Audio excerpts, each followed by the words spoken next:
अब डिस्कस करेंगे formation of urine के बारे में। Urine is formed in the kidney.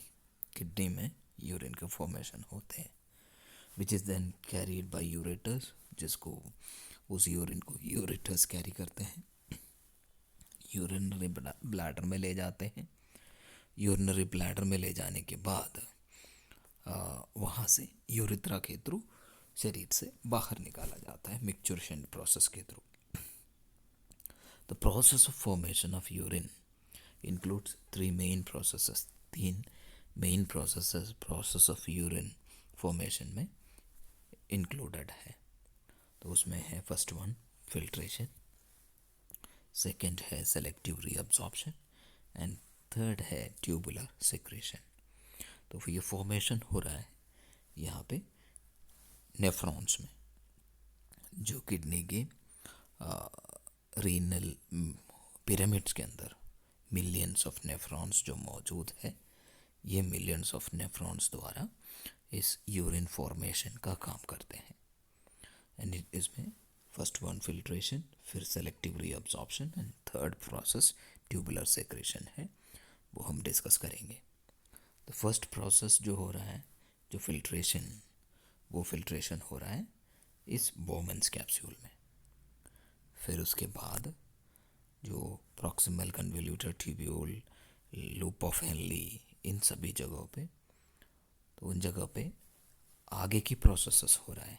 The second process जो हो रहा है सेलेक्टिव रीअब्जॉर्प्शन, और थर्ड प्रोसेस है जो ट्यूबुलर सेक्रीशन, एंड उसके बाद वो यूरिन बन के यूरिनरी ब्लैडर में चले जाता है यूरेटर्स के थ्रू। तो हम इन सभी प्रोसेसेस के बारे में डिस्कस करेंगे। फर्स्ट वन फिल्ट्रेशन, फिल्टर करना। ओके, यहाँ पे ब्लड को फिल्टर किया जा रहा है। ब्लड को फिल्टर करके उसमें से ये जो मेटाबॉलिक वेस्ट प्लस वाटर और भी बहुत सारे सब्सटेंसेस, वो फिल्ट्रेट बन के इस बोमेंस कैप्सूल से फिल्टर होके आगे बढ़ रहा है। So filtration takes place in the glomerular capsule. ये ग्लोमेरुलर कैप्सूल में फिल्ट्रेशन हो रहा है। इस डायग्राम में आप देखिए, ये है बोमेंस कैप्सूल। इस बोमेंस कैप्सूल के अंदर, इस बोमेंस कैप्सूल और ग्लोमेरुलस के बीच में फिल्ट्रेशन हो रहा है। And there is a semi permeable wall. This is a semi permeable wall between the glomerulus and the glomerular capsule. Glomerulus ये है, ग्लोमेरुलस के वॉल और ग्लोमेरुलस कैप्सूल के वॉल के बीच में सेमी परमेबल मेम्ब्रेन है, बहुत पतले से जो मेम्ब्रेन, उसके बीच में फिल्ट्रेशन टेक्स हो रहा है।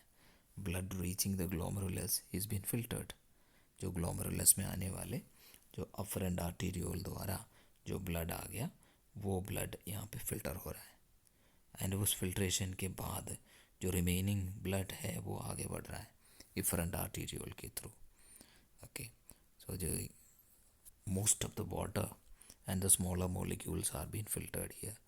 यहाँ पे मेजॉरिटी वाटर है उसको फिल्टर किया जा रहा है, और छोटे छोटे मॉलिक्यूल्स जितने भी है वो सबको फिल्टर किया जा रहा है। एंड लार्जर मॉलिक्यूल्स जैसे blood cells, plasma proteins, larger molecules, वो फिल्टर नहीं होता यहाँ पे, वो ब्लड में ही रहेगा, वो कैपिलरी में ही रहेंगे, वो रिफरेंट आर्टीरियोल के थ्रू वो आगे बढ़ेंगे। द मेटाबॉलिक वेस्ट, उसमें से जो मेटाबॉलिक वेस्ट है, यूरिया, यूरिक एसिड, क्रिएटिनिन, ये सब वहाँ पे फिल्टर हो रहा है। ये सभी फिल्टर होके आगे बढ़ रहा है, ये रीनल ट्यूब्यूल्स के थ्रू आगे जा रहा है। The difference in the blood pressure, हमने इस बारे में भी डिस्कस किया था। यहाँ पे अफरेंट आर्टीरियोल, उसकी डायमीटर ज़्यादा है, फिर ये ग्लोमेरुलस में आ गया, वहाँ से जो इफरेंट आर्टीरियोल जो निकल रहा है उसका डायमीटर कम है और ज़्यादा ब्लड यहाँ पे आ रहा है। उस ग्लोमेरुलस में ब्लड का प्रेशर ज़्यादा रहते हैं और जो फिल्ट्रेशन में मदद भी कर रहा है। So difference in the blood pressure in the glomerulus and glomerular capsule assist in the filtration, वो फिल्ट्रेशन में मदद कर रहा है। एज द इफरेंट आर्टीरियोल जो है वो पतला है when compare to the afferent arteriole. The volume of filtrate formed by both the kidney per minute is called glomerular filtration rate. उसको GFR ग्लोमेरुलर फिल्ट्रेशन रेट कहते हैं। और ये दोनों किडनी द्वारा 1 मिनट में कितने इस प्रकार कितने फिल्ट्रेट निकाल रहा है, कितने फिल्ट्रेट फॉर्म कर रहा है, उस जो अमाउंट ऑफ फिल्ट्रेट जो यहाँ पे फिल्टर होगा 1 मिनट में दोनों किडनी से, उसको ग्लोमेरुलर फिल्ट्रेशन रेट कहते हैं। जो नॉर्मल ग्लोमेरुलर फिल्ट्रेशन रेट है अडल्ट में, ये लगभग 125 ml पर मिनट है। 125 मिलीलीटर 1 मिनट में फिल्ट्रेट बन के आगे रेनल ट्यूब्यूल्स के थ्रू नेफ्रॉन में आगे बढ़ रहा है। The major part of the filtrate, इसमें से ये सारे जो फिल्ट्रेट है, ये पूरे जो अमाउंट है वो पूरा यूरिन पर बन के बाहर नहीं निकल रहा है। तो इसमें से major part of the filtrate उसे रीअब्सॉर्ब किया जाता है बाद में, वो वापस ब्लड में लिया जा रहा है, वो ब्लड में ही रहेंगे। एंड उसमें से लेस दैन 1%, उसके 1% से भी कम फिल्ट्रेट जो है इज एक्सक्रीटेड एज यूरिन। वो यूरिन बन के जो निकल रहा है वो लगभग उसका 1% रहते हैं, लगभग 1 to 1.5 लीटर्स, 1 से 1.5 लीटर यूरिन ही एक दिन में सेक्रीट होके बाहर निकल रहा है या एक्सक्रीट हो रहा है। मेजॉरिटी रीअब्सॉर्ब किया जा रहा है क्योंकि 1 मिनट में इतना, इसमें से मेजॉरिटी को वापस लिया जा रहा है। अब नेक्स्ट प्रोसेस देखेंगे, selective reabsorption, the second process. It occurs in the proximal convoluted tubule, medullary loop, distal convoluted tubule and collecting duct. ये रीनल ट्यूब्यूल्स में हो रहा है, प्रॉक्सिमल कन्वोल्यूटर ट्यूब्यूल में, हेनलीस लूप में, डिस्टल कन्वोल्यूटर ट्यूब्यूल में, collecting duct में, इन सभी जगहों पे हो रहा है ये सेलेक्टिव रीअब्सॉर्प्शन। अब देखो ये सेकंड प्रोसेस इन सभी जगहों पे हो रहा है। And the constituents which are required by the body, जो चीज़ें जो फिल्ट्रेट में चला गया था, यहाँ से फिल्टर होके चला गया था, उसमें से कई चीज़ें हैं बॉडी को ज़रूरत है, एंड उन चीज़ों को यहाँ पे सेकंड प्रोसेस में अब्जॉर्ब किया जा रहा है। तो वो कहाँ अब्जॉर्ब किया जा रहा है? इस कैपिलरी नेटवर्क में। उस कैपिलरी नेटवर्क को हमने पहले भी डिस्कस किया था, वो है पेरीट्यूबुलर कैपिलरी नेटवर्क या सेकेंडरी कैपिलरी नेटवर्क। यहाँ पे प्राइमरी कैपिलरी नेटवर्क है, ये सेकेंडरी कैपिलरी नेटवर्क है। यही ब्लड वेसल आगे जाके इस ट्यूब्यूल के चारों तरफ एक और नेटवर्क बना रहा है ब्लड वेसल की, कैपिलरी की, जिसको पेरीट्यूबुलर कैपिलरी नेटवर्क या सेकेंडरी कैपिलरी नेटवर्क कहते हैं। तो यहाँ से जो चीज़ें ज़रूरी है उसको दोबारा ब्लड द्वारा अब्जॉर्ब किया जाता है, जिसको रीअब्जॉर्प्शन कहते हैं। So it is reabsorbed to maintain the fluid and electrolyte balance and pH of blood. Blood की pH मेंटेन करने, ब्लड बॉडी की फ्लूइड एंड इलेक्ट्रोलाइट को मेंटेन करने के लिए ये उन चीज़ें जो चीज़ें ज़रूरत है उन सबको रीअब्सॉर्ब करते हैं body. So reabsorption takes place in the secondary capillary network. इसी सेकेंडरी कैपिलरी नेटवर्क में वो रीअब्सॉर्ब किया जा रहा है। वो ये आगे रेनल वेन बन के आगे निकल रहा है, वो आगे इंफीरियर वीना कवा के साथ जॉइंट होगा, वो ब्लड को right atrium of the heart में ले जाते हैं। वो था सेलेक्टिव रीअब्सॉर्प्शन। इसमें आगे और भी पढ़ेंगे इसमें किस तरीके से सेलेक्टिव रीअब्सॉर्प्शन और किन किन चीज़ों का सेलेक्टिव रीअब्सॉर्प्शन हो रहा है। Active transport takes place during the using the chemical energy to transport the substance against their concentration gradient. Against the concentration gradient अगर किसी चीज़ को absorb करना है या ट्रांसपोर्ट करना है तो वहाँ पे एक्टिव ट्रांसपोर्ट जिसमें एनर्जी का भी इस्तेमाल होगा। जैसे यहाँ पे glucose and amino acid, they are completely reabsorbed. वो ग्लूकोज और अमीनो एसिड जो यहाँ से फिल्टर होके चला गया था, उसमें से ये पूरे ग्लूकोज को और अमीनो एसिड्स को, इन सभी चीज़ें बॉडी को ज़रूरत है, एनर्जी के लिए ज़रूरत है, तो इन्हें अब कम्प्लीटली रीअब्सॉर्ब किया जाते हैं।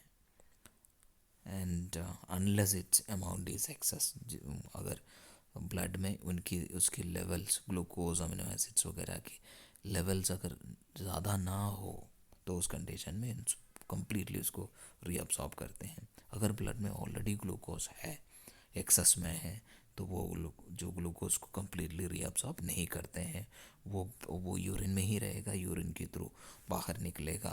तो तभी वो डायबिटिक पेशेंट के जिनको शुगर है, वो उनके यूरिन में भी शुगर ग्लूकोज रहेंगे। वो इसलिए है क्योंकि रीअब्सॉर्प्शन नहीं हो रहा है उसका उस शुगर का कम्प्लीटली, क्योंकि वो उनके ब्लड में ऑलरेडी ज़्यादा है।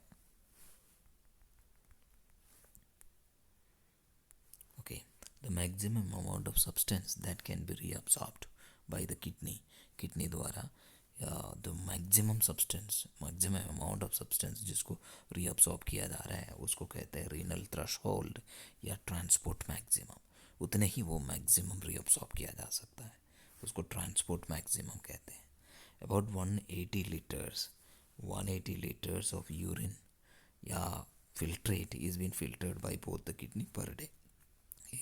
एक दिन में लगभग यहाँ पे जो फिल्ट्रेशन हो रहा है वो लगभग 180 लीटर्स है।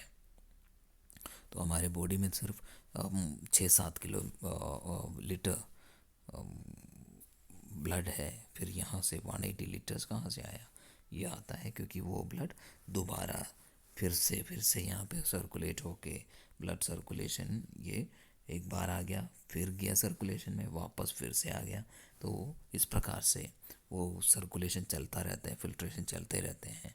तो जिससे 180 लगभग 180 litres of filtrate is been formed by both the kidney per day. एक दिन में इतने लीटर ऑफ फिल्ट्रेट बन रहा है। उसमें से major part of the filtrate है that about 99% of the filtrate, इसमें से 99% को रीअब्सॉर्ब करते हैं, रीअब्सॉर्ब्ड इनटू द ब्लड में इस ट्यूब सेकेंडरी कैपिलरी नेटवर्क उसमें रीअब्सॉर्ब होते हैं और ब्लड में ही रहेगा वो volume. Nitrogenous waste such as urea, uric acid, ये सब वेरी लिमिटेडली रीअब्सॉर्ब होगा। और क्योंकि वो वेस्ट मटेरियल्स है जिसको निकालना ही है बाहर, तो उसको रीअब्सॉर्ब नहीं करेंगे। Sodium, potassium, calcium, phosphate, chloride, ये सब ज़रूरत है and they are been actively transported and are reabsorbed. उन्हें सबको रीअब्सॉर्ब करते हैं, ब्लड में दोबारा लिया जाता है। Parathyroid gland secrete parathyroid hormone and thyroid gland calcitonin hormone secrete करते हैं।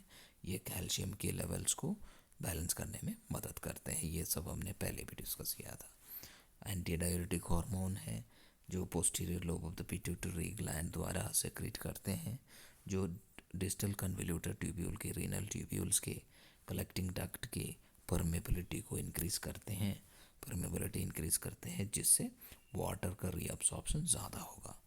क्योंकि जब भी ब्लड के वॉल्यूम कम रहते हैं, ब्लड प्रेशर कम रहते हैं, तो ज़्यादातर वाटर को ये रीनल ट्यूब्यूल से ज़्यादातर पानी को वो उसके चारों तरफ की जो ब्लड वेसल्स है वो अब्जॉर्ब कर लेते हैं, एंड जिससे क्या होगा, ब्लड की वॉल्यूम बढ़ेगा।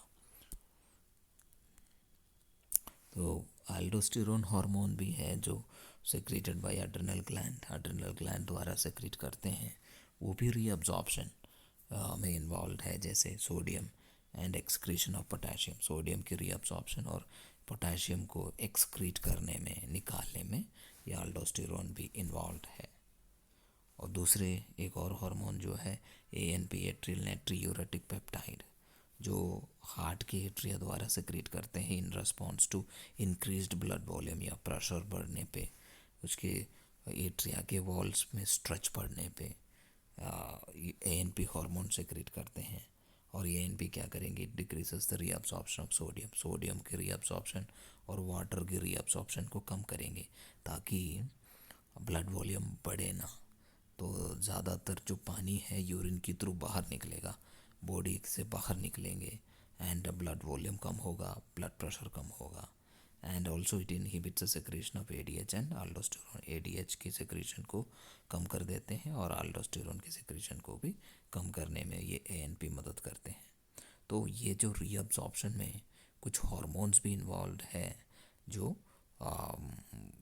वो डिटरमिन करेंगे कितने अमाउंट को रीअब्सॉर्ब करने हैं, कितने what amount has to be excreted, कितने अमाउंट को यूरिन के थ्रू बाहर निकालना है।